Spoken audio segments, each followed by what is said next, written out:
Matemātikas izaicinājums 15. diena – trapeces laukums. Trapece ir četrstūris, kuram divas malas ir paralēlas un divas nav. Trapeces paralēlās malas mēs sauksim par pamatiem un apzīmēsim tos ar burtiem A un B. Trapecei ir arī augstums, bet to es pagaidām nerādīšu, lai nepārslogotu attēlu.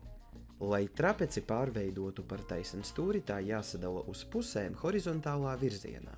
Šo līniju, ar kuru mēs sadalījām trapeci, mēs sauksim par viduslīniju. Interesanti ir tas, ka šīs līnijas garums vienmēr ir vidējais aritmētiskais no abiem pamatiem.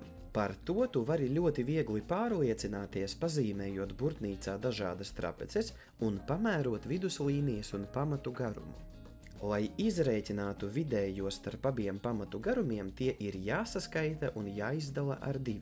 Mēs to pierakstīsim šādi. Viduslīnija V ir vienāds A plus B dalīts ar 2. Tagad turpināsim pārveidojumus. Pie viduslīnijas galiem nogriezīsim trapeces apakšējos stūrus. Tagad pieliksim šos stūrus augšā.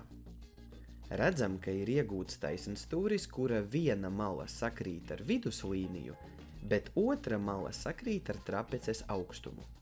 Sanāk, ka šī taisnstūra laukums ir viduslīnija reiz augstums.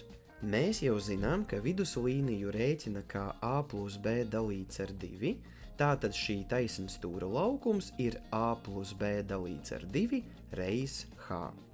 Un šī mūsu iegūtā formula arī ir trapeces laukuma formula.